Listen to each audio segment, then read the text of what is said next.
ngayon, matindi pa rin ang polusyon sa ating mga ilog at Kasi sa mga basura at maruming tubig na itinatapon sa Manila Bay, Libo-libong sako ng mga basura ang nakolekta ng mga volunteer mula sa iba't ibang ahensya ng pamahalaan at pribadong sektor.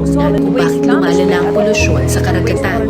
Aabot sa 2.7 billion tons ng basura plastic ang nagmumula sa Pilipinas. Umambad ng mga isda o basura, kundi pati samot-saring Sumisira plastic. sa kabuhayan. Diyos ko, puro basura talaga. Here at Aglo, we demand for a change. In our first meeting, ideas poured out like this.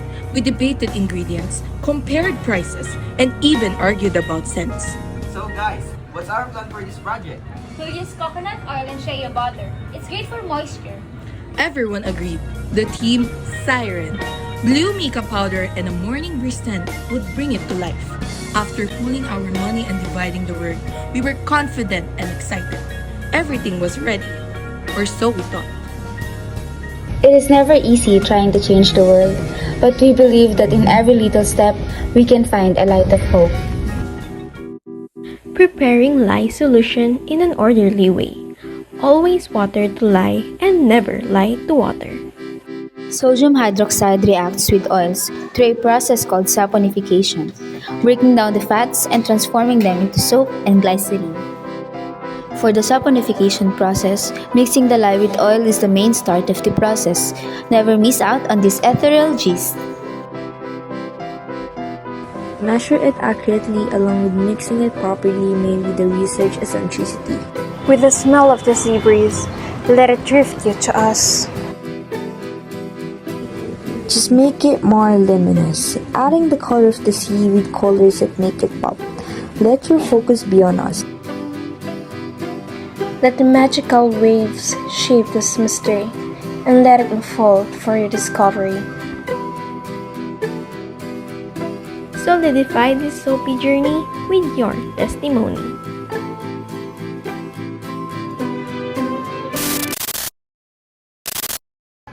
Sana successful.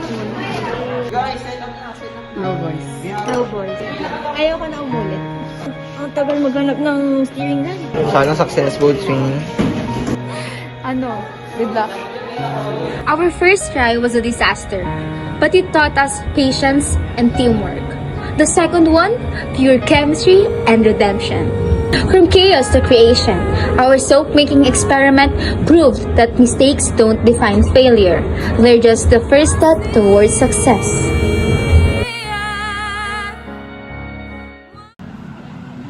Hey bro, what's up?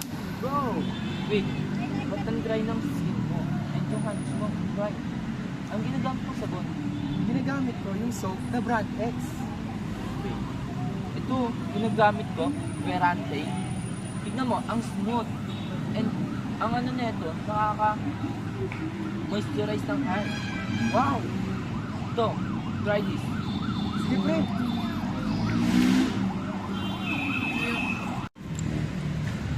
Di what's up man? Kumusta? Wow, kumikinis ang skin ha. Ano, effective ba ang Verante? Siyempre pre, napaka-effective. Kuminis talaga yung skin ko. Salamat! Ano yan bro, welcome. Kaya bumili na kayo ng Verante!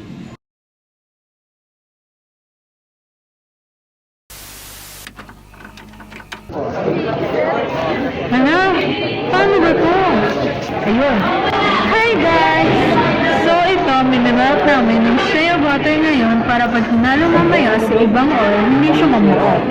Para na rin makontrol namin yung consistency.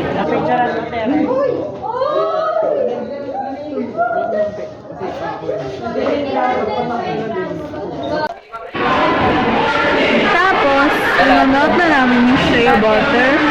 So, isasama na natin yan sa coconut oil and canola oil natin.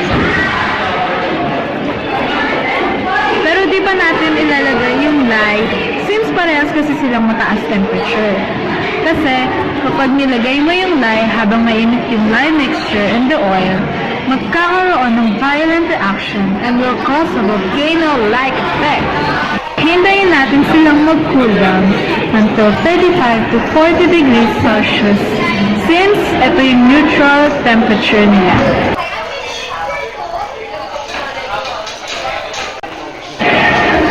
guys, pinakahihintay natin. So, dapat dahan-dahan ilalagay yung lye sa oil para hindi siya mabula. Ayun na pumaputi. Unti-unti lang daw. I-mix lang natin para mag-emulsify yung lye and oil natin. Yung immersion blender.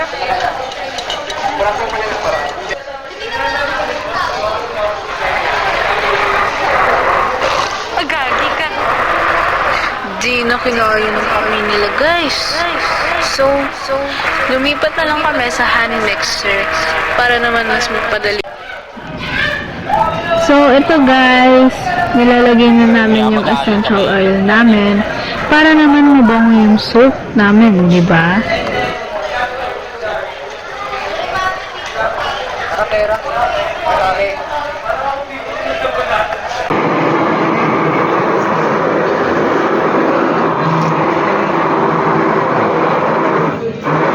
Lapot na. Oh my God. Oh my days. Hawak mo nga. Tara mo. Alam mo ba nakasaksak? Ang galing. So, eto na guys. Naghiwalay lang kami ng onting soap, tapos nilagyan ng kulay, which are gold, so hindi mukhang gold, and white, purely for aesthetics. Kailangan may ipantay nyo yun. Ay, yung white na.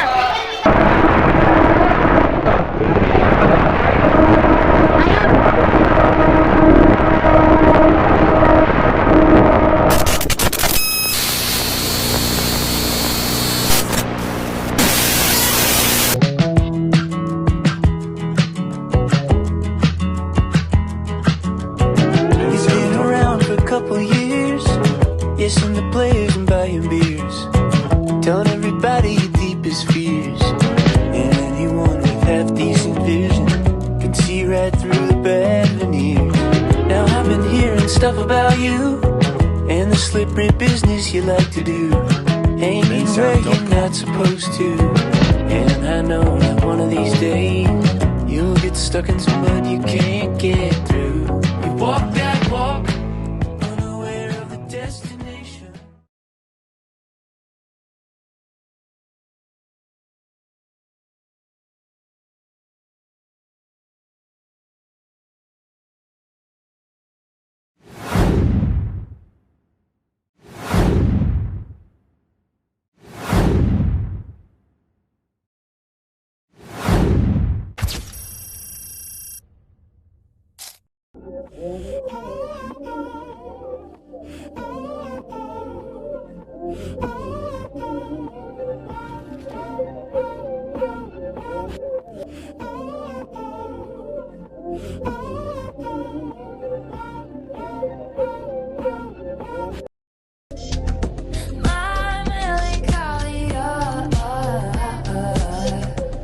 Prepare 106 grams of lye and 185 grams of distilled water. Slowly add the lye to the water. Never pour water into lye as it can cause a dangerous reaction. Stir gently for about 30 seconds until the caustic soda is completely dissolved. Set it aside and let it rest for a while until the temperature goes down before mixing it with oils.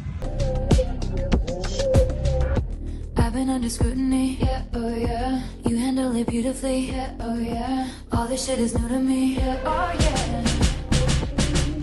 We measured our oils: 106 grams of palm oil, 150 grams of coconut oil, and 173 grams each of olive, sunflower, and canola oil. We melted them until fully liquefied, then mixed them together to create a smooth, even blend. These oils will later act with an alkali in a process called saponification, which transforms them into actual soap. We combine the cold lye solution with our blended oils. Ano masasabi mo? Parang nahotot. Ganyan ang masasabi mo. Nakaka-enjoy ko siya. Galing, no? Slowly mixing them together to control the reaction. Using a stick blender, we blended until the mixture thickened to a pudding-like consistency. Once the mixture had thickened to a creamy consistency, We started adding the mica powder. The step was done carefully to ensure the powder blended smoothly, creating the color we desired for the soap. Oh yeah, you handle it beautifully. Yeah, oh yeah, all this shit is new to me. Yeah, oh yeah. I feel the lavender haze creeping up on me. Next, we added the lavender essential oil, which infused the soap with an aromatic fragrance and also complemented the calming visual appeal. We stirred truly, making sure that both the powder and scent were evenly distributed. After achieving a consistent mixture, we carefully poured it into the prepared mold, smoothing the surface gently to remove any air bubbles. The soap was then left undisturbed to set. During this resting period, the mixture continues to undergo saponification, the chemical process that transforms oil and lye into a solid soap, while also gradually hardening.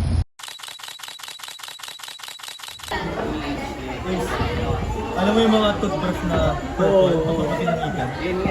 Once the soap had cooled and hardened, we began by crushing it in smaller pieces. We then checked the pH level to confirm that the soap was safe and gentle for the skin. A small amount of the crushed soap was moist with a few drops of water to create a light solution, into which we dipped a pH strip. The strip changed color, and we compared it against the chart to determine the exact pH value. This step was essential to verify that the soap had fully saponified. Yeah, oh yeah, you handle it beautifully. Yeah, oh yeah, all this shit is new to me. Yeah, oh yeah. I feel the lavender haze creeping up on me. So real. I'm damned if I do give a damn what people say. No deal. The 1950s shit they want from me. I just wanna say that lavender haze.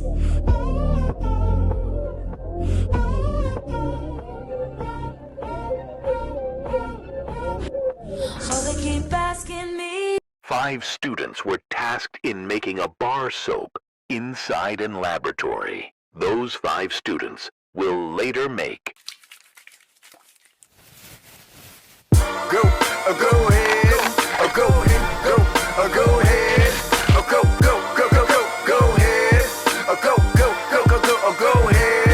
Oh, you fancy, huh? Oh, you fancy, huh? Oh, you fancy, huh? Oh, you fancy, huh? Now remember the 5 people we talked about in the first scene? Here they are again. 5 people are present in this video, including the cameraman.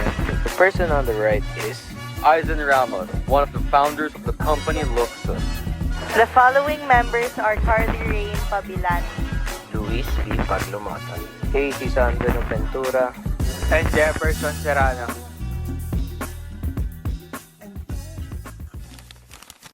The soap formulation incorporates palm oil, coconut oil, and olive oil for a balanced bar. But what are the functions of these oils?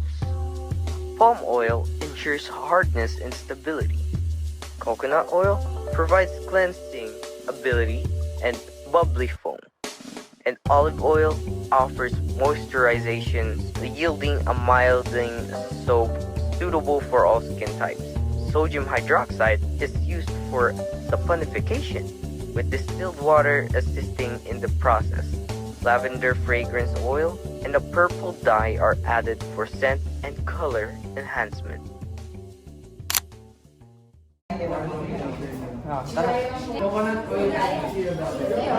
First, prepare the olive oil and weigh it on the digital scale. After that, do the same process with the coconut oil and palm oil.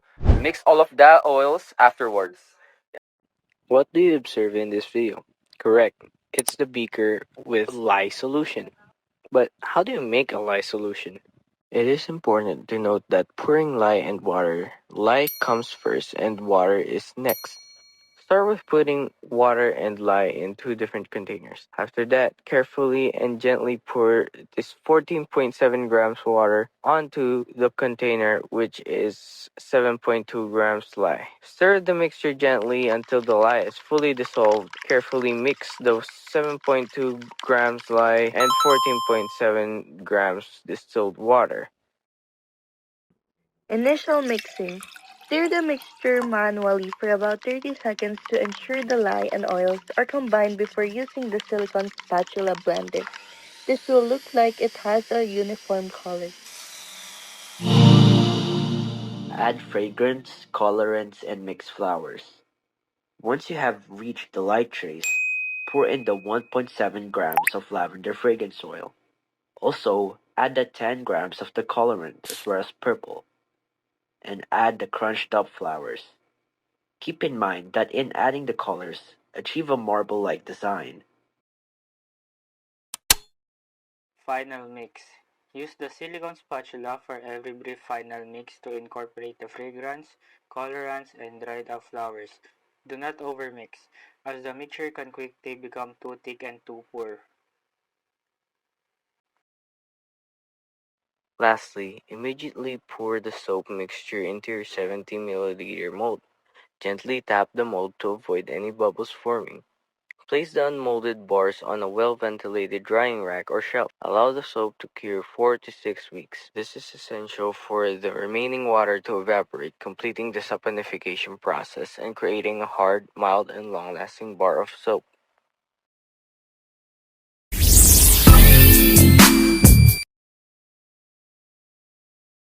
So hard every night and day, and now we get the payback. Trying so hard, saving up the paper, now we get to lay back. Working so hard every night and day, and now we get the payback. The payback. The payback. Louie, yung ginagawa mo dyan, Louie? Yon. Each soap is sold separately.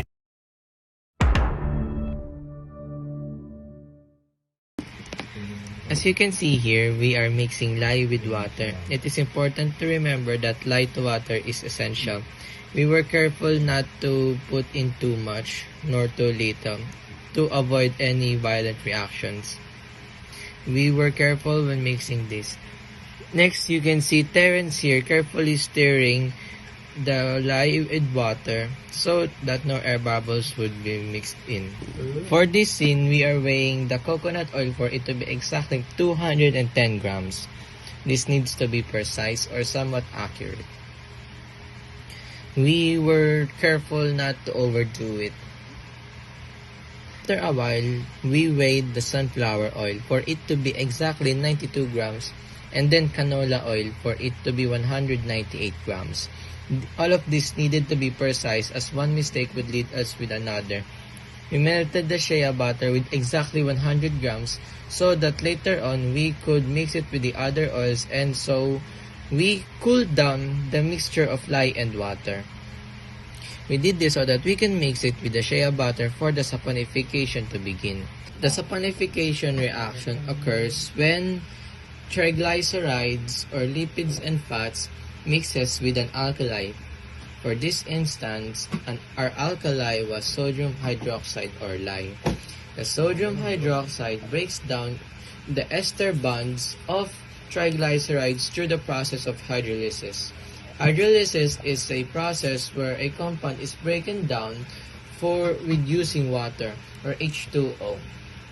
Ester bonds are carbohydrate acids bonded with alcohols. It and triglycerides are separated into two kinds. First is saturated and next one is unsaturated. Shea butter and coconut oil are highly saturated fats. On the other hand, sunflower oil, canola oil, and shea butter are also unsaturated fats. Shea butter is a duality of both saturated and unsaturated fats. We also weighed the banana extract for it to be 15 grams or more so that our soap would have its banana scent. that was our goal for this entire project, for it to have a fruity scent. That was our goal. We were careful, but then we resorted to putting all of the bottle so that no extracts would be left. We then mixed the mixture of water and lye to the melted shea butter, and then we also poured in the oils. Firstly, we poured the coconut oil because it's not important for it to be in order, but it's better to pour everything when once cooled down.